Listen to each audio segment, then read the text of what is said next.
जय हिंद दोस्तों। तो हम कर रहे हैं एनटीपीसी के लिए मॉक टेस्ट। तो आज हमारा फर्स्ट क्वेश्चन है। आज का फर्स्ट क्वेश्चन हमारे पास है, दिए गए विकल्पों में उस विकल्प का चयन कीजिए जो प्रश्न आकृति को पूरा करता है। यानी कि आपको इन चारों में से ऐसा कौन सा ऑप्शन है जो इस आकृति को पूरा करेगा। जिस तरीके से ये है एक क्वार्टर, यानी ये 4 हिस्से हो गए इस आयत के, तो इसका एक जो 3 हिस्से जिस तरीके से बने हुए, इसी हिसाब से इसमें कौन सी आकृति फिट होगी जिससे कि ये कंप्लीट हो जाए, तो वो आपको बताना है। तो अगर हम बात करें, देखो यहाँ पे कि इस तरीके से है सभी रेखाएं, तो यहाँ पे क्या बन जाएगा, यहाँ से इसको हम अगर मिलाते हैं तो ये बन जाएगा, ठीक है ना, क्योंकि ये चारों तरफ है तो आयत है, अंदर वर्ग, आयत या वर्ग जो भी एक हो, इसके लिए हम एक मानेंगे आयत और वर्ग को, ठीक है। फिर देखो यहाँ पे, यानी कि जो भी डायग्राम आएगा इस यहाँ पे जो भी आकृति आएगी उसमें क्या होगी, 2 इस तरीके की रेखाएं होगी। तो कौन से में, देखो यहाँ पर इसमें भी है, इसलिए ये ऑप्शन कट जाएगा। एग्जाम में आपको इस तरह से काटना है, तो ये रह जाएगा, ये तीनों बच जाएंगे। अब यहाँ पर है, फिर यहाँ से एक कोने के अंदर इस तरीके से है, तो इस कोने में होना चाहिए, तो इसमें भी है, इसमें भी है, इसमें नहीं है तो ये पहले कट गया, इसमें भी है, ठीक है। फिर क्या होगा, फिर होगा कि एक दूसरा वर्ग होगा इस तरीके से, ठीक है। तो दूसरा वर्ग बनाते हैं, ये बना लिए, ठीक है, दूसरा वर्ग हो गया। दूसरा वर्ग है, फिर उसके अंदर से पूरा है, ये जो आधा सर्कल है ये क्या है, पूरा है। इस वर्ग को क्या कर रहा है, काट रहा है, ये इस तरीके से जा रहा है।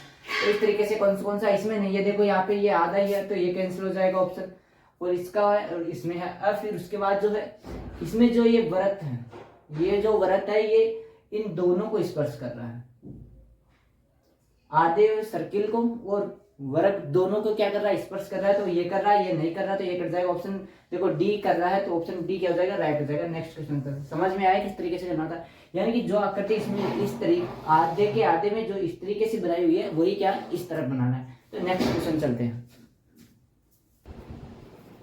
नेक्स्ट क्वेश्चन हमारे पास है इनइक्वालिटी का असमानता है। तो इसमें एक प्रश्न दिया गया हमारे पास, एक प्रश्न में एक कथन के बाद 2 निष्कर्ष दिए गए कथन के संबंध में दोनों में से कौन सा निष्कर्ष सत्य है। तो एक स्टेटमेंट दिया गया, उसके बाद जो है निष्कर्ष दिया गया है, कंक्लूजन दिया गया है कि उस स्टेटमेंट के आधार पर कौन कौन से कंक्लूजन सही है। तो 2 कंक्लूजन और एक स्टेटमेंट है। तो अगर आपने इनइक्वालिटी की नहीं किया है पहले, तो 20 मिनट का कंसेप्ट की क्लास है, वो आप देख सकते हैं। तो हम करते हैं बात इस क्वेश्चन को, एच से आर पर, एच से क्या कर रहा है, आर पर जा रहा है, एच से आर पर, देखो यहाँ पे फर्स्ट है एच से आर पर जा रहा है, एच से क्या जा रहा है, आर पर। तो हम क्या करेंगे, एच से आर पर जाएंगे, उन साइन को लिखेंगे, एच से आर पर जा रहा है, इस तरफ जा रहा है, तो यानी कि सही दिशा में जा रहा है। क्वेश्चन भी यही बोल रहा है कि एच से आर पर जाना है और ये भी इस तरफ जा रहा है, ठीक है। तो यहाँ पे क्या है, देखो पहले आ जाएगा ग्रेटर देन, फिर इक्वल्स टू और फिर ग्रेटर देन।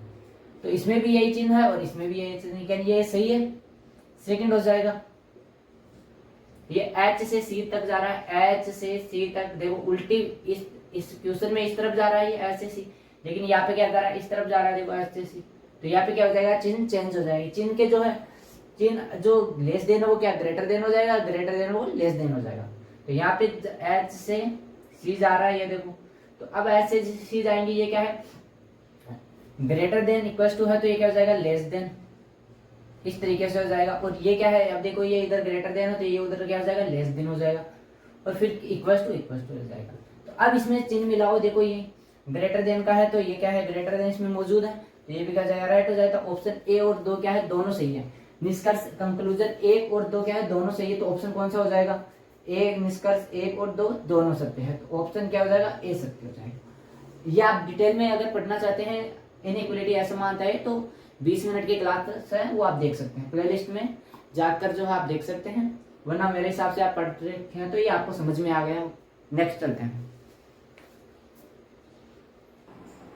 तो हमारे पास नेक्स्ट क्वेश्चन कैलेंडर से है, यदि 31 अगस्त 2000 को शुक्रवार था तो 31 अगस्त 2009 को सप्ताह का कौन सा दिन होगा। तो डायरेक्ट ये आपको तारीख देके तारीख पूछा है, यानी इसमें कोई दिक्कत नहीं है, आपको सिर्फ साल के हिसाब से जोड़ना है कि एक साल में कितना जोड़ा जाता है। वो देखो यहाँ पे 31 अगस्त से सेम है तो इसको रहने दो, अब तारीख को क्या है रहने दो।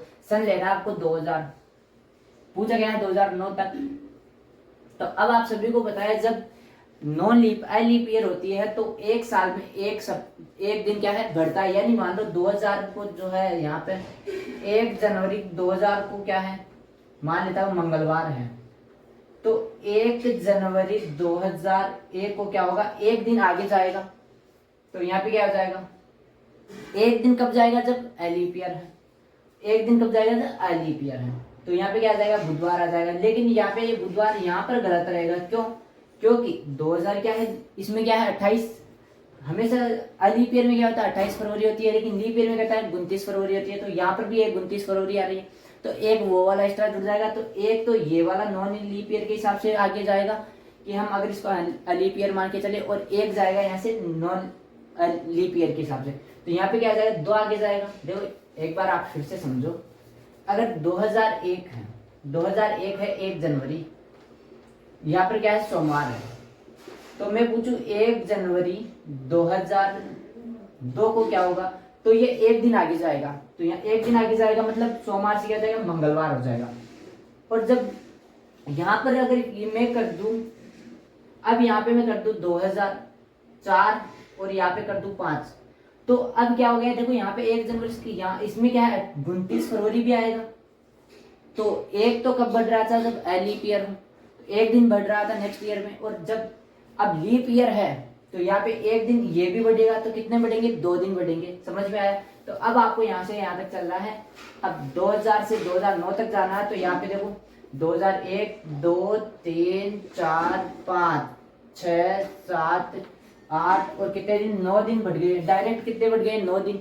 अब यहाँ पे लीप ईयर कौन कौन सी है, तो यहाँ पे लीप ईयर कौन सी आई, एक तो 2000 लीप ईयर हो जाएगी, एक फिर 2004 यहाँ पे लीप ईयर है, और एक 2008। तो ये 3 इसमें लीप ईयर है, तो 3 दिन ये एक्स्ट्रा जुड़ जाएंगे, और 9 दिन ये तो कितने हो गए, 12 दिन। 12 में अगर 7 का भाग देंगे तो कितने बचेंगे, 5। तो अब आपको यहाँ पे शुक्रवार में 5 जोड़ दो, शुक्रवार से फिर शनिवार रविवार हो गया, फिर क्या आ जाएगा, सोमवार और मंगलवार और बुधवार। तो ऑप्शन सी क्या हो जाएगा, राइट हो जाएगा। यहाँ तक क्लियर। तो नेक्स्ट चलते हैं। नीचे प्रश्न आकृतियों में दिखाए अनुसार कागज के एक टुकड़े को मोड़कर उसमें छेद किया जाता है। दी गई आकृति में से बताइए कि खोलने पर यह किस प्रकार की दिखाई देती है। यानी कि एक जो हमारे पास एक कागज़ दिया होता है जिसको मोड़कर एक आकृति बनाई जाती है, तो यहाँ पे बताना होता है कि उस कागज़ को जब हम फिर से उसके प्रारंभिक अवस्था में लाएंगे तो कौन सी आकृति यहाँ पे बनाई जाएगी। तो पहले क्या कर जाता है, एक जो A4 साइज़ का कागज़ होता है उसको इस तरीके से फोल्ड किया जाता है, यानी कि ऊपर से आधा नीचे की तरफ, यानी बीच में से फोल्ड किया जाता है। ठीक है, उसके बाद क्या किया जाता है, आधा हो गया, आधे को यानी आधा हो गया यहाँ से इस तरफ हो गया, तो अब इसको इस तरफ करता है, यानी आधा फिर से फोल्ड करेगा और इसमें ये आकृति बनाता है। इसको अब इसको फोल्ड करके ये आकृति बनाता है। तो इसको अब जब हम खोलेंगे तो किस प्रकार से आकृति बनेगी ये आपको बताना है। तो ऑप्शन के हिसाब से आपको करना होता है हमेशा कि किस प्रकार से बनेगी। तो यहाँ पे देखो तिरछी रेखा दिखाई दे रही है, तो अगर जो भी ऑप्शन होगा वो किस तरीके से होगा, यानी कि इस तरीके से कोई इसमें आकृति बन रही होगी। ठीक है, तो यानी जो भी इस तरीके से होगा वो सारे गलत होंगे। तो यहाँ पे देखो इस तरीके से आपको एग्जाम में करना है, तो ये तो कट जाएगा वैसे ही, क्योंकि इसमें तो सीधी रेखा है और इसमें क्या है, तिरछी रेखा। ठीक है, फिर आपको देखना है ये बिंदु कि अगर यहाँ पे 2 बिंदु के साथ एक जो है आयत है, तो वही 2 बिंदु एक आधे के आधे एक चौथाई हो गए ना। एक चौथाई के अंदर अगर 2 बिंदु है तो अब 4 हिस्से करे हैं तभी तो एक चौथाई हुआ। तो पूरे में कितने बिंदु हो गए, 8। तो 8 बिंदु है, इसमें 8 है, इसमें भी 8 है और इसमें भी 8 है, यानी कि बिंदुओं की संख्या सब में क्या है, सेम 8 है। ठीक है, अब आपको देखना है कि ये बिंदु किस पोजीशन पे है। तो यहाँ पे देखो इसके पास है और इसके पास है, तो अगर हम इस तरफ खोलेंगे, अगर इस तरफ करेंगे तो यहाँ पे देखो ये इस तरीके से बनेगा, इस तरीके से बनेगा कोई। ठीक है, ऊपर वाला ऊपर इस तरीके से। तो अब यहाँ पे आपको देखना है कि किसके साथ यहाँ पे है। तो देखो यहाँ पे गलत है, ये गलत हो जाएगा। और इसमें देखे, इसमें यहाँ पे देखो, इसमें सही है यहाँ पे, लेकिन इसमें देखो ये यहाँ पे ये नीचे था, यहाँ पे क्या है नीचे, इसमें क्या है बीच में है, तो इससे ये कट जाएगा। ऑप्शन क्या हो जाएगा, ए राइट हो जाएगा। ये यहाँ पे यहाँ, ठीक है, अब सही दिख रहा होगा, तो ऑप्शन ए हो जाएगा। अब आपको अगर आप देखो यहाँ पे इस तरीके से खोलेंगे तो अब इधर करेंगे इस तरीके से, अब इधर करेंगे तो ये इस तरीके से जाएगा। तो कौन सा है, ये रहा। फिर अब ये हमारे पास ये आधा हो गया। अब इसको आप ऊपर करोगे तो सेम ऊपर की तरफ ये वाला जो है इसके पास आएगा, ये वाला फिर यहाँ से ये देखो, और ये वाला फिर से इधर जाएगा। क्लियर हुआ? तो ये ऑप्शन ए क्या हो जाएगा, राइट हो जाएगा। तो सेकंड क्वेश्चन चलते हैं।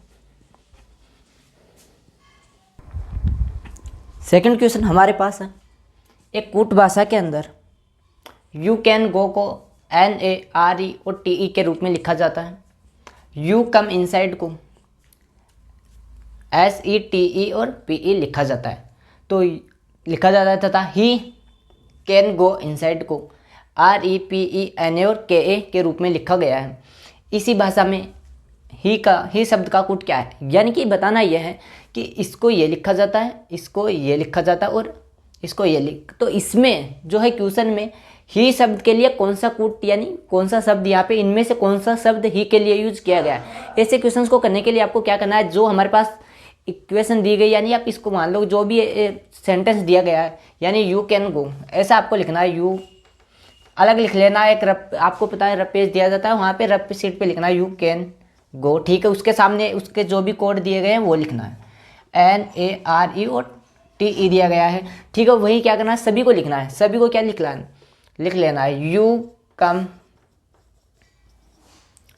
अब यहाँ पे आपको मेरे को समझाने में टाइम लग रहा है, अगर आप वहाँ से खुद से करेंगे ना तो आप स्पीड तेज होगी, आप डायरेक्ट चीज़ों को कर पाएंगे। तो यहाँ ऐसा ना सोचे कि लिखूंगा तो टाइम खराब होगा, लास्ट आपका 30 सेकंड 40 सेकंड आप कर सकते हैं लिख के।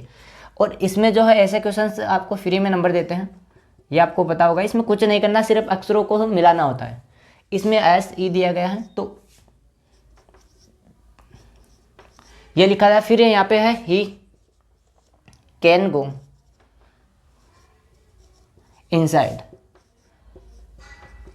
इसके लिए क्या कूट दिया गया है, REPE और NA, ठीक है। आप जैसे लिखेंगे, अब आपको क्या करना, आपको इसमें मिलाना है कि कौन सा अक्षर इन तीनों में कॉमन है और इनमें कॉमन है। तो यहाँ पे देखो, यहाँ पर यू है और इसमें भी यू है, तो इसको काटो, ठीक है। काटो मतलब ऐसा नहीं है कि इसने काट दिया, हाँ कि आप कॉमन मिला रहे हैं कि कौन सा कॉमन है, कौन सा शब्द किसके लिए आया है, ठीक है। तो यू को काटेंगे तो इसमें से अब देखो कि इसमें कौन सा कॉमन है, यहाँ पे यू कॉमन है दोनों में, तो यहाँ पे भी कोई सा कॉमन होगा। तो यू के लिए क्या है, देखो NA इसमें नहीं है, ठीक है। RE भी इसमें नहीं है, TE देखो TE यहाँ पे है TE, यानी अगर आपको पूछता है यू के लिए क्या कोड है तो आप बताते TE, ठीक है। अब इनमें देखो, यहाँ पर देखो इनसाइड कॉमन है तो इनसाइड को काटो। अब इन दोनों में देखो कौन सा कॉमन है, SE है, यहाँ पे नहीं है तो PE कट जाएगा, PE से PE कट जाएगा। अब अगर पूछता कम के लिए क्या कूट आया है तो SE आ जाता और इनसाइड के लिए क्या आ जाता, PE आ जाता। अब आपको बताना किसका है, ही का बताना है। तो ही किसमें, इसमें। तो अब देखो यहाँ पे कैन और गो यहाँ पर है, कैन और गो यहाँ पर है, तो इसमें कौन सा कटेगा, यहाँ पे NA ये कट जाएगा और RE ये कट जाएगा।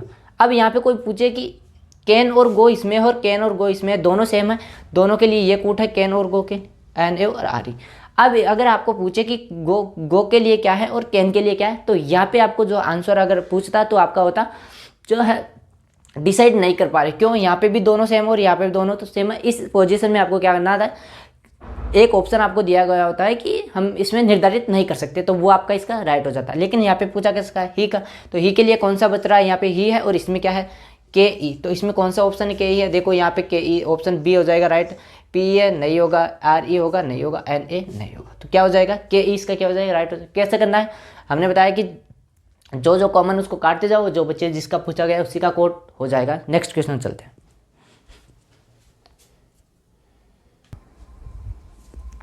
नेक्स्ट क्वेश्चन हमारे पास है, कथन दिया गया है, निष्कर्ष दिया गया है। इसमें जो है 3-4 लाइन पहले दी गई होगी कि नीचे दिए गए जो है कथन को आप पढ़िए और उनको समझिए और बताइए कि कौन सा दिए गए कथन के आधार पर कौन सा निष्कर्ष सत्य है और कौन सा असत्य है, ये आपको पहले दिया गया होगा।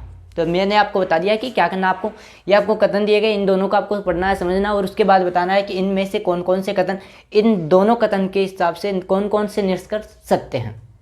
तो ऐसे क्वेश्चंस को करने के लिए क्या होता है, आपको वेन डायग्राम के रूप में इसको करना होता है। जिस प्रकार से देखो यहाँ पे सभी एन आपको गोले बना लेना, एन है सभी एन, यानी कोई एन है, ये मान लो एन का ये हिस्सा है। अब ये क्या है, पूरा का पूरा क्यू है, सभी एन क्या है क्यू है, यानी क्यू इससे बड़ा होगा या तो या इसके बराबर होगा, लेकिन आपको हमेशा क्या है बड़ा बनाना है। ये मान लो कोई क्यू है जिसके पूरे एन क्या है क्यू है, आ गया पूरा एन का पूरा हिस्सा क्यू में आ गया, ठीक है।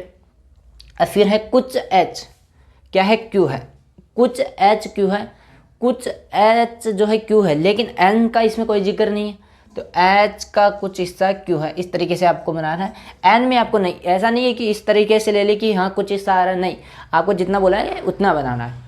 तो यहाँ पे ये दो समीकरण निष्कर्ष कथन थे। अब आपको निष्कर्ष पे जाना है कि हम इसके हिसाब से कौन कौन से निष्कर्ष बना सकते हैं। हमेशा आपको जितना दिया गया है उतना करना है, ऐसा नहीं कि ये इसका कुछ हिस्सा है तो इसका भी आ जाएगा, नहीं, आपको जितना बोला गया है उतना करना है। अगर इसमें बोला गया तो इसका लेना है, अगर इसके साथ बोला गया तो इसके साथ लेना है। ठीक है, समझ में आया। अब है फर्स्ट पे चलते हैं। कुछ एन क्यू है, कुछ फर्स्ट निष्कर्ष है, कुछ क्यू एन है। क्या कुछ क्यू एन है? क्या क्यू का कुछ हिस्सा एन है? आपको दिखाई दे रहा होगा, क्या क्यू का कुछ हिस्सा एन है? यस, ये क्या है, सही है। क्यों? देखो यहाँ पे ये क्यू है, इसका हिस्सा ये इतना सा क्या है, क्यू एन है। क्यू इतना बड़ा है जिसका इतना सा हिस्सा क्या है, एन है। वो यहाँ पे बोला गया है कि कुछ जो है क्यू क्या है, एन है, तो ये क्या हो जाएगा, सही हो जाएगा। सेकंड देखो, कुछ क्यू एच है, कुछ क्यू एच है। आपको दिखाई दे रहा है कॉमन हिस्सा कौन सा हो गया ये, यानी कि ये इसमें भी है ये वाला और ये इसमें भी है। ठीक है, ये यहाँ पे भी था कुछ एच क्यू है, तो उल्टा भी होगा, कुछ क्यू भी क्या होंगे, एच होंगे। तो इस हिसाब से क्या हो जाएगा, कथन सेकंड भी क्या हो जाएगा, सही हो जाएगा। अब थर्ड पे चलते हैं। कुछ एन एच है, ये एन इधर है और यहाँ पे एच है, तो इन दोनों में कोई संबंध है क्या, ये आपको इसमें पूछा गया। थर्ड निष्कर्ष है, क्या इन दोनों में कोई संबंध है? क्या एच और एन में कोई संबंध है? आप बोलेंगे नहीं, साफ साफ दिख रहा है कि दोनों के बीच में क्या है, दूरी है, यानी इसका इससे क्या है, कोई संबंध नहीं है। तो ऑप्शन क्या हो जाएगा, ये गलत हो जाएगा। ऐसा नहीं मुझे लग रहा है तो हो सकता है, नहीं, आपको जो जितना 100% है कि हाँ है तो ही वो सत्य होगा। अपने तरीके से या कुछ संभावना है वो वाले इसमें गलत माने जाएंगे। तो एक और दो इसमें कौन सा ऑप्शन है? देखो इसमें तीनों है, तीन वाला केवल तीन बोला है, तीन तो वैसे ही गलत है, तो ये गलत है। यहाँ पे है निष्कर्ष एक और दो, एक और दो क्या है, दोनों अनुसरण करते हैं, ये सही है। तो ऑप्शन क्या हो गया, बी क्या हो जाएगा, राइट हो जाएगा। समझ में आया यहाँ तक किस तरीके से करना है? अगर आप पहली बार ये देख रहे हैं ये क्वेश्चन तो भी आपको समझ में आ जाएगा। तो नेक्स्ट चलते हैं, लिए जरूरी है, तो शुरू करते हैं। एक जो है, एक निश्चित कूट भाषा में एप्पल को जो है ये लिखा जा के रूप में लिखा के जेड के ओ वी के रूप में कोटबद्ध किया जाता है, तथा ग्रेप्स को जो है टी आई जेड के वी के रूप में कोटबद्ध किया जाता है। तो जो है पारस को क्या लिखा जाएगा, ये आपको बताना है। पेरस को क्या लिखा जाएगा ये आपको बताना है। अगर ये एप्पल को ये लिखा जाता है, इसको ये लिखा जाता तो इसको, तो यहाँ पे देखो क्या करना है, आपको सिंपली देखना है। क्या ऐसे क्वेश्चंस को करने के दो तरीके होते हैं। एक तो आपको जो है डायरेक्ट उसके अपोजिट पेयर मिलाना, क्या कोई अपोजिट पेयर मिल रहा है, या फिर आपको प्लस माइनस संख्या करके देखनी है किस तरीके से। या तो इस तरीके से कि सभी में कोई प्लस संख्या वर्ग, कोई कॉमन संख्या प्लस की गई, या फिर कोई कॉमन संख्या माइनस की गई, या फिर आपको दो दो के तीन तीन के जोड़ा बना के करना होता है, जो आपने पहले पढ़ रखा होगा। तो अब हमारी जो प्रैक्टिस तो इतना आपको आता होगा मेरे हिसाब से। तो एप्पल को क्या लिखा जाता है यहाँ पे, ए जेड के और ओ और बी।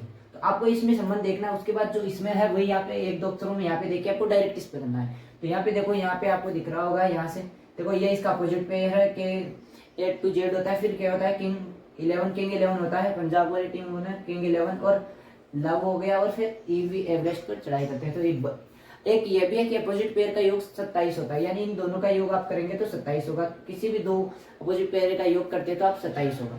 तो अब यहाँ पे देखो जी का टी होता है, जी टी होता है, यानी कि यहाँ पे सही है, यानी कि अपोजिट पेयर दिया गया है, तो इसका अपोजिट पेयर करना है पीई, ए है आर एस है। तो पी का क्या आ जाएगा, क्या आ जाएगा, पिन 16 पे 21 27 करने के लिए 11 जोड़ेंगे, क्या आ जाएगा, ई 5 है, 27 करने 22 जोड़ेंगे, बी आ जाएगा। तो के भी कौन से पे है, सभी में के भी है। तो फिर सेकंड है ए है, जेड आ जाएगा। तो अब जेड कौन से में, इसमें जेड ये कट जाएगा, यहाँ पे ये भी कट जाएगा। ऑप्शन से आपको काटना है एग्जाम में। आर से 18 नंबर पे होते हैं, 27 करने 9 यानी आई आ जाएगा। तो आई कौन से में, यहाँ पे देखो जे है और ऑप्शन डी हो जाएगा। और फिर लास्ट में एस है, आर से 19 पे 8 जोड़ेंगे 27 हो जाएंगे, आने से आ जाएगा। सेकंड क्वेश्चन चलते हैं। सेकंड क्वेश्चन हमारे पास एक श्रृंखला दी गई है, अक्षरों और प्रतीकों की एक श्रृंखला का संदर्भ कीजिए और उसके बाद आने वाले प्रश्न का उत्तर दीजिए। यानी कि ये एक श्रृंखला दी गई है जिसके अंदर लेटर्स है और कुछ प्रतीक सिंबल्स है, उसको दी गई श्रृंखला में बाएं छोर से, अभी आपके पास क्वेश्चन ये है, ये क्या है, ये इसका बता रखा है पहले क्या करना है, यानी कि ये तो इसके कोई मतलब नहीं है, आपको इसको देखना है। ये क्वेश्चन ये है, दी गई श्रृंखला में दाएं छोर से 7वें अक्षर और बाएं छोर से 5वें तत्व के बीच कितने प्रतीक है। यानी कि ये श्रृंखला दे रखी है, इसके दाएं छोर से और दाएं छोर से था 7वें अक्षर और बाएं छोर से 5वें अक्षर के बीच में कितने प्रतीक चिन्ह है, लेटर्स नहीं, ओनली प्रतीक चिन्ह। तो यहाँ से आप शुरू करेंगे, पहले क्या है, दाएं छोर से 7वें अक्षर, तो दाया ये है तो इधर से आ जाएंगे। अब 7वां अक्षर कौन सा आ जाएगा, अब अक्षर जब गिनोगे 7 तत्व यहाँ पे बोला 7वें तत्व, यानी कि अक्षर और प्रतीक दोनों आपको इसमें लेने हैं। तो 1 2 3 4 5 6 और 7, यहाँ पे ये 7वां हो गया, ठीक है। उसके बाद है बाएं छोर से 5वें तत्व, बाएं से 5वां 1 2 3 4 और 5, ये हो गया। अब इन दोनों के बीच में जो है कितने प्रतीक है, अब यहाँ पे बताना क्या है, इन दोनों के बीच में, यानी अब ये जो आ गए ना, इसमें कितने प्रतीक है, तो यहाँ पे कितने प्रतीक चिन्ह हो जाएंगे, एक तो ये है और एक ये है, तो कितने प्रतीक चिन्ह है, 2। ऑप्शन सी यहाँ पे क्या हो जाएगा, राइट हो जाएगा। आया समझ में किस तरीके से करना है, क्या करना है, जिस प्रकार से बताया गया है उतना लेना है। 7वें तत्व लेना है दाएं छोर से और 5वां लेना है दाएं छोर से। अब इसके बीच में जितने भी तत्व और लेटर्स बचे हैं उसमें आपको देखना है कि प्रतीक चिन्ह जो सिंबल है वो कितने हैं, तो ये आपको बताना। नेक्स्ट क्वेश्चन चलते हैं। नेक्स्ट क्वेश्चन हमारे पास एक जो है, एक पासे की 3 अलग अलग स्थितियां दी गई है, उस प्रतीक का चयन कीजिए जो एट वाले फलक के विपरीत है। यानी फिर घन का जो है क्वेश्चन है उसमें बताना है विपरीत फलक पे क्या आएगा। तो ऐसे क्वेश्चन को हम करने के लिए क्या करते हैं, हमारे पास जब दो सतह दी गई है, 2 स्थितियां दी गई है, 3 दी गई है, 4 दी गई, तो ऐसे क्वेश्चन को हमेशा दो स्थितियों से करते हैं, या तो इन दोनों से करेंगे या फिर इन दोनों से करेंगे या इन दोनों से, कभी भी 3 से नहीं होगा, 2 स्थितियां इसमें लेते हैं उससे करते हैं। तो इसमें क्या करेंगे, अब यहाँ पे आपको पहले देखना है कि एट है किसके अंदर, तो यहाँ पे देखो इसमें एट यहाँ पे नहीं है, इन दोनों में है ना। तो अब आपको क्या करना है, आपको यहाँ से मिलाना शुरू करता है। अब इसमें कॉमन कौन सा है, कॉमन ये है, कॉमन क्या है, हाइपन जो है कॉमन है, ठीक है। उसके बाद इस तरीके से घड़ी की दिशा में आपको लिखना है, कॉमन वाले से लिखना शुरू करना है, प्रतिशत का है और फिर ओ है, फिर इसमें भी वहीं से लिखना शुरू करता है, जो कॉमन है कॉमन के नीचे कॉमन लिखना है। अब क्या आ जाएगा, ऐसा आ जाएगा, उसके बाद क्या आ जाएगा, एट द रेट आ जाएगा। तो अब एट द रेट के विपरीत कौन सा आया, ओ आ गया। इस तरीके से हम करते हैं, तो एट द रेट के विपरीत क्या है, ओ आ जाएगा। तो ऑप्शन क्या हो जाएगा, ए राइट हो जाएगा। अब हम कोई बात करें क्या इन दोनों से करेंगे, तो क्या ऑप्शन जो इसका आंसर आ गया है, नहीं आप इनसे भी कर सकते, देख सकते हैं। यहाँ पे देखो, यहाँ पे कॉमन क्या है, एट द रेट कॉमन है। अब कॉमन है, अब यहाँ पे अगर बात करें इसका जो अपोजिट पेयर क्या आएगा, तो जो इन दोनों में दिखाई नहीं दे रहा, जो इन दोनों में दिखाई नहीं दे रहा, तो वो इसका क्या हो जाएगा, अपोजिट पेयर। तो यहाँ पे देखो ये दिखाई नहीं दे रहा, ये तो इसका निकालना है, तो ये तो इसमें दिखाई दे रहा है, तो ये इसका अपोजिट पेयर नहीं है, ये भी नहीं है और ये भी क्या है, नहीं है। तो इसका जो यहाँ पे दिखाई क्या नहीं दे रहा, सी यहाँ पे दिखाई नहीं दे रहा, तो क्या हो जाएगा, सी इसका क्या हो जाएगा, अपोजिट पेयर। अब कोई बात करें यहाँ से इस तरीके से, अब देखो यहाँ पे सी आया ना कि जो दिखाई नहीं दे रहा होगा इसका अपोजिट पेयर जो कॉमन। अब यहाँ से आप करके देख सकते हैं, एट लिखेंगे, एट क्या है, दोनों में कॉमन, एट के बाद क्या आ जाएगा, ये आ जाएगा, उसके बाद क्या आ जाएगा, एस आ जाएगा, एंड आ जाएगा। तो यहाँ से एट के नीचे एट आ जाएगा और फिर क्या आ जाएगा, सी आ जाएगा। देखो सी आया कि नहीं। अभी यहाँ से भी क्या निकल रहा था कि जो दोनों में कॉमन का अपोजिट क्या है, जो दोनों में दिखाई नहीं दे रहा, दिखाई कौन सा नहीं रहा, सी नहीं दे रहा, सी क्या हो जाएगा। अगर यहाँ पे इसका पूछा था तो क्या जाएगा, सी आ जाता, तो यहाँ पे पूछा किसका, एट का, तो क्या आ जाएगा, वो यहाँ पे आ जाएगा। इन दोनों से अब देखो यहाँ पे एट कॉमन है, तो इन दोनों में दिखाई क्या नहीं दे रहा, वो दिखाई नहीं दे रहा, वो क्या हो जाएगा, यहाँ से भी राइट आंसर, सेम आंसर आएगा। किन्हीं 2 स्थितियों के लेके इस पासे के क्वेश्चंस को बना सकते हैं। नेक्स्ट क्वेश्चन चलते हैं। तो नेक्स्ट क्वेश्चन हमारे पास कथन दिया गया है और निष्कर्ष। तो इससे पहले आपको जो 3-4 लाइन दी गई होगी कि नीचे जो निम्नलिखित कथन को पढ़कर आपको दिए गए निष्कर्ष बताना है कि कौन सा तार्किक है और कौन सा अतार्किक है, तो वो मैंने यहाँ पे स्किप किया है। तो आपको बता दूं, आपको ये कथन दिया गया, इसको आपको पढ़ के ये समझना है कि क्या ये दोनों इसमें निष्कर्ष दिए गए, क्या ये दोनों निष्कर्ष इस कथन से रिलेट है, तो सही है या गलत है। तो शुरू करते हैं। तो कथन दिया गया, राधा जानती थी कि तरबूज का स्वाद गर्मियों में हमेशा मजेदार होता है, जो आज उसने खरीदा था वह क्या था, उसमें स्वाद नहीं था। यानी कि उसका कहने का मतलब राधा को ये पता है कि जो गर्मियों में जो तरबूज आते हैं वो हमेशा मजेदार होते हैं, यानी कि वो स्वादिष्ट होते हैं, लेकिन उसने जो आज तरबूज खरीदा था वो क्या था, स्वादिष्ट नहीं था। तो इससे क्या निष्कर्ष निकाल सकते हैं, वर्तमान में गर्मी का मौसम नहीं है, दुकानदार ने राधा को ठगा। तो इसमें एक देखो फर्स्ट है, वर्तमान में गर्मी का मौसम नहीं है, हो सकता है। तो इसने पहले बोला है कि तरबूज जो गर्मी, तरबूज का स्वाद गर्मियों में हमेशा, यानी ऑलवेज, यहाँ पे देखो ऑलवेज शब्द दिया है, हमेशा जो है क्या होता है, मजेदार होता है। इसका मतलब यह है कि इस जो उसने अभी तरबूज खरीदा उस टाइम जो है क्या है, गर्मी नहीं है। तो यहाँ पे क्या है, बिल्कुल सही है कि वर्तमान में गर्मी का मौसम नहीं है इसके अनुसार, क्योंकि इसने हमेशा बोला है कि हमेशा गर्मियों में जो भी तरबूज आएंगे वो स्वादिष्ट होंगे। ऐसा भी होता है कि नहीं होते, गर्मियों में बहुत सारे तरबूज स्वादिष्ट होंगे, लेकिन इसने हमेशा बोला है कि हमेशा स्वादिष्ट होते हैं। तो इसीलिए वर्तमान में क्या है, मौसम नहीं है गर्मी का, ये बिल्कुल सही है। क्योंकि इसने जो आज खरीदा था वो क्या था, स्वाद नहीं था, स्वाद नहीं था, तो इसका मतलब है कि आज क्या है, गर्मी नहीं है। सेकंड है, दुकानदार ने राधा को ठगा है। तो क्या यहाँ पे कोई दुकानदार का जिक्र किया गया है इस जो स्टेटमेंट, क्या दुकानदार के बारे में बताया नहीं? तो ये क्या हो जाएगा, तो वैसे ही गलत। तो ऑप्शन क्या हो जाएगा, ए सही हो जाएगा। कौन सा, एक और दो दोनों सही है? नहीं, केवल एक सही है। ऑप्शन बी क्या हो जाएगा, राइट हो जाएगा। केवल निष्कर्ष ए क्या है, अनुसरण करता है। फिर थर्ड ऑप्शन, ना तो एक और नहीं, तो ये भी गलत हो जाएगा, केवल दो भी नहीं होगा। तो ऑप्शन बी क्या हो जाएगा हमारे पास, राइट हो जाएगा। इसमें क्या अपनी तरफ से कुछ भी नहीं लगाना होता है। ऐसा नहीं है कि हाँ कुछ जो है तरबूज गर्मियों में भी स्वादिष्ट नहीं होते, नहीं, उसने बोला है हमेशा जो है स्वादिष्ट होंगे, यानी कि गर्मियों में जितने भी तरबूज आएंगे सब स्वादिष्ट होंगे इस कथन के हिसाब से। इसीलिए यहाँ पे बताया कि जो आज खरीदा था वो क्या है, गर्मी नहीं है, तभी वो क्या है, स्वादिष्ट नहीं है। नेक्स्ट चलते हैं। नेक्स्ट क्वेश्चन हमारे पास है, क्वेश्चन नंबर 5 हो जाएगा ये, 4 हम कर लिए। निम्नलिखित प्रश्न में दिए गए विकल्पों में से भिन्न आकृति का चयन कीजिए। प्रत्येक युग्म के जो कॉमा के दाईं ओर की आकृति किसी तरह नियम या संबंध द्वारा कॉमा के दाईं ओर बाईं ओर की आकृति दाईं ओर की आकृति से संबंधित। सॉरी, एक सेकंड, यहाँ पे मैं लिखता हूँ कुछ।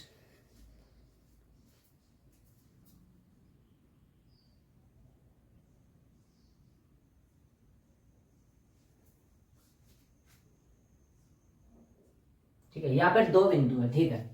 तो अब आपको यानी कि दी गई जो ये दो आकृतियां हैं, ये आपस में किसी न किसी संबंध से संबंधित है। इनमें से 3 जो है 4 युग्म, इनमें से 3 किसी न किसी संबंध से आपस में संबंध जो है, एक है और एक क्या है, अलग है। 3 आपस में संबंधित है और एक अलग है, तो वो आपको बताना है। तो सबसे पहले हम अगर बार वाली आकृति की बात करें इन सभी में, तो यहाँ से देखो हमारे पास ये 5 जो है पंचभुज है, 5 भुजाओं से 5 रेखाओं से मिलकर बना ये पंचभुज है। ये क्या है, चतुर्भुज, यानी कि एक कम है। यहाँ पर देखो ये षटभुज है, ये क्या है, पंचभुज है, यानी कि ये सही है कि एक जो है, अगर माने हम बात करें कि इसमें ये 5 रेखाओं से मिलकर बना हुआ है, तो ये कम जो दाईं तरफ जो है वो क्या है, 4 रेखाओं से मिलकर बना हुआ है, यानी एक कम से बना हुआ है।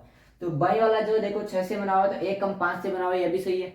अब यहाँ पर देखो ये 7 से बना हुआ है, 1 2 3 4 5 6 7, यहाँ पे 7 है, तो उधर कितने आनी चाहिए, 6, तो जो कि यहाँ पे 6, 1 2 3 4 5 6, यहाँ पे 6 दिया गया, ठीक है, ये भी सही है। फिर ये 4 है और इधर क्या है, 3 है, ये भी सही है। यानी कि बार वाली आकृतियां सभी समान है, बार वाले जो आकृति है उसके हिसाब से ये क्या है, चारों आपस में संबंधित है। अब चलते हैं अंदर वाली जो आकृति है, यहाँ पर इसमें देखो अगर बात करें 1 2 3 4 5 6 लाइन है, और इधर वाले में वही क्या है, एक कम है, यानी इससे उधर वाले में क्या है, हमेशा एक कम होगी। यहाँ पर क्या है, 6 है, तो इसमें कितनी है, 5 है, देखो, तो यानी कि एक कम। तो यहाँ पे क्या है, 3 है, एक कम क्या है, 2 है, यानी कि ये दोनों आपस में सही संबंध है।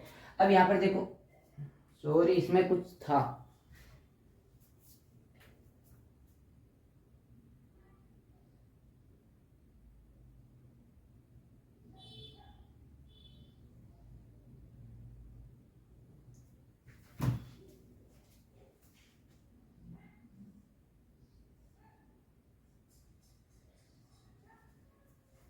तो नेक्स्ट क्वेश्चन हमारे पास है, निम्नलिखित प्रश्न में दिए गए विकल्पों में से भिन्न आकृति युग्म का चयन कीजिए।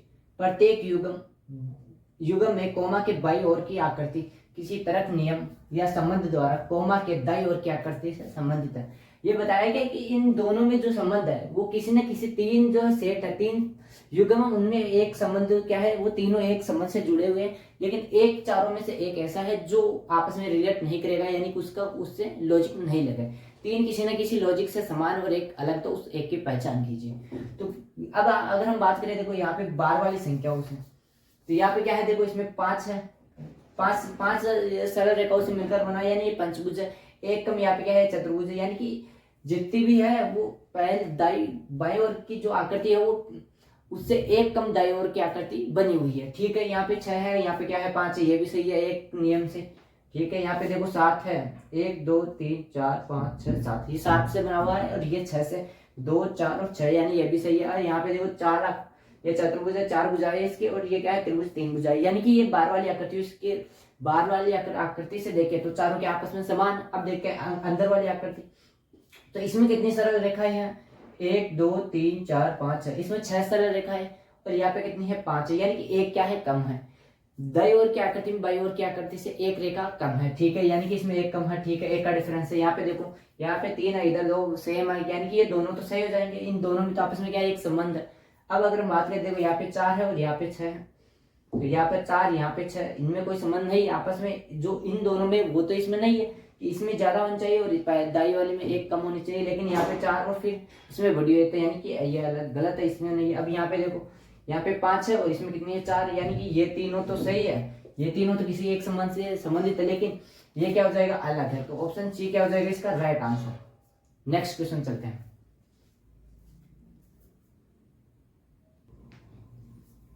नेक्स्ट क्वेश्चन हमारे पास है, दी गई आकृति में कितने त्रिभुज। एक हमारे पास ये आकृति दी गई, इसमें बताना है कि नंबर ऑफ ट्रायंगल्स कितने हैं, तो आपको गिनना है कि कितने त्रिभुज है। तो गिनने का इस प्रकार से, हमारे पास जब कोई वर्ग या आयत के अंदर त्रिभुज गिनना होता है, या कोई उसमें विकर्ण या कोई अलग जो है आकृति बनी हुई होती है, तो उसमें त्रिभुज किस प्रकार से, जब हमारे पास इस तरीके की आकृति होती है,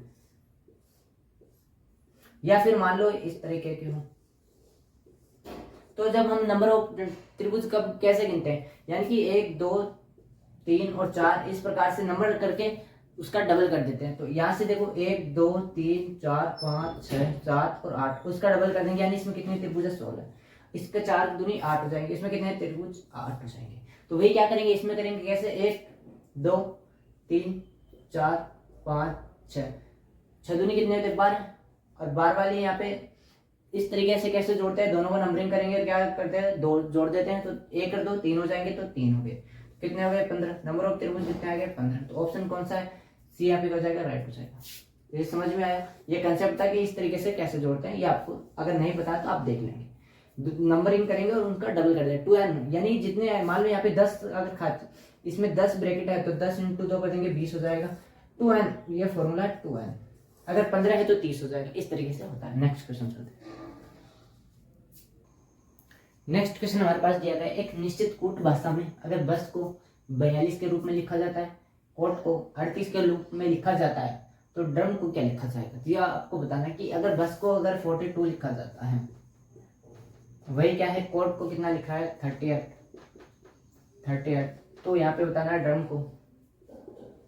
को क्या लिखा जाएगा, यानी इसको क्या कोड दिया जाएगा। तो ऐसे क्वेश्चन को करने के लिए हमारे पास 2-3 तरीके होते हैं। पहला तो होता है कि लेटर्स की रैंक जोड़ के दिया गया हो, कि सभी जितने भी लेटर्स इसके अंदर है उन सभी की रैंक जोड़ी गई हो, या फिर उसके अपोजिट पेयर की रैंक जोड़ी गई हो, या फिर तीसरा तरीका होता है कि जितने अक्षर है इसमें उनका स्क्वायर किया गया हो या क्यूब किया गया हो, या फिर कोई संख्या योग करके जो है इनका लेटर्स का योग करके जो है नंबर ऑफ लेटर्स कितने हैं वो जोड़े गए हो, या फिर वो घटाए गए, इस तरीके से करते हैं। तो वो आपने प्रैक्टिस में किया होगा, तो अब यहाँ पे मॉक है तो उस हिसाब से हम चीजें चलेगी। क्या आप देखो यहाँ पे सबसे पहले क्या करते हैं, लेटर्स की रैंक जोड़ते हैं। तो बी क्या है 2 पर पे आ जाएगा, यू 21 पे आ जाएगा, एस 15 पे आ जाएगा, एस सॉरी 19 आ जाएगा ना। हाँ, तो ये कितने हो गए 40 और 2 42, यानी कि इसमें 42 से दिया गया है कि लेटर्स की क्या है रैंक जोड़ी गई है। तो अब यहाँ पे करेंगे, देखो इसको देख लेते हैं 3 और क्या है 15, ठीक है 20 पे, तो 35 3 38, ये भी सही है। तो अब इसको क्या करेंगे, यानी लेटर्स की रैंक जोड़ी गई तो इसके भी क्या करेंगे रैंक जोड़ेंगे। डी क्या है 4 पे, आर 18 पे आ जाएगा, यू 21 पे आ जाएगा, एम 13 पे आ जाएगा। जोड़ो कितने होते हैं 34 हो गए, 34 और 18 52 8 56, ऑप्शन कौन सा हो जाएगा यहाँ पे 56 सही है। देखो 4 और 8 12 और 4 16, यानी 6 से अक्सर आ जाएगा, डी आ जाएगा, ठीक है 56 क्या हो जाएगा इसका राइट। तो नेक्स्ट चलते हैं।